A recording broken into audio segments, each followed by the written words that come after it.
Dear Lois, I'm sorry. I just wanted to feel like a hero again. For too long I felt like nothing but Clark Kent, like these arms weren't meant to soar and my grip had somehow softened so that the only thing I could hold steady was you.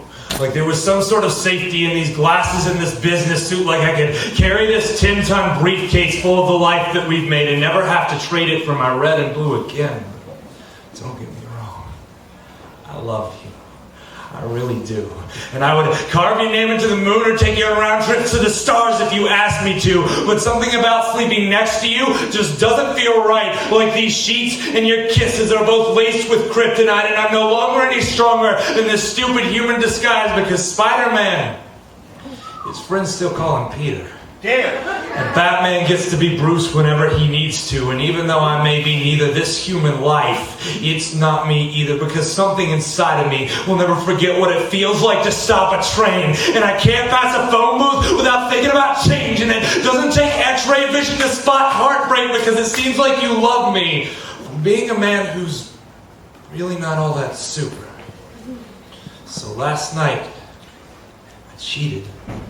Which is to say I saved someone, swept in and kept her from falling prey to thieves, hoping that maybe in return she could fall for me. So I took her up to that part of the atmosphere where you can barely breathe, but the view will leave you breathless. I was hoping to impress her, but instead, she said she wanted to stay grounded.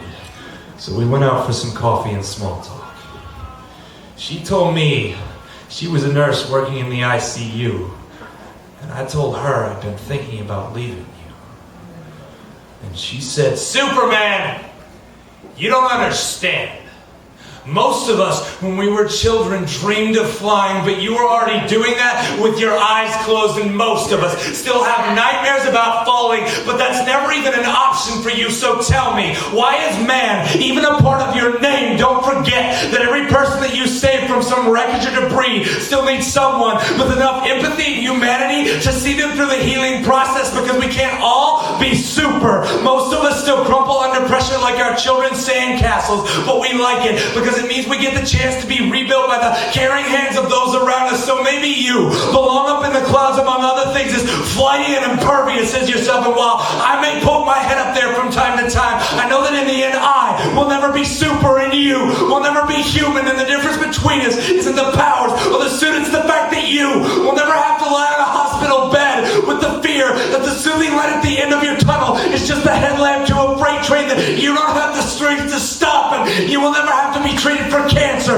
or answer to a 12-year-old son who needs to know why chemo leaves his father looking like Lex Luthor. So now you may think that the S on your chest stands for super. I think it stands for stoic, because I know that you'll never be as moved as any of us are, and we all have our marks, but most of us just don't wear them like scarlet letter scars above our hearts, like they were tattooed monuments to the stains on our souls. So when you go home, remember that Lois only needs the hope that underneath your man of steel exterior beats a heart made of something more malleable. And the next time you think you've got it bad, ask yourself which is worse: to only be able to save people you can never understand, or to be helpless to save anyone you can. Yeah!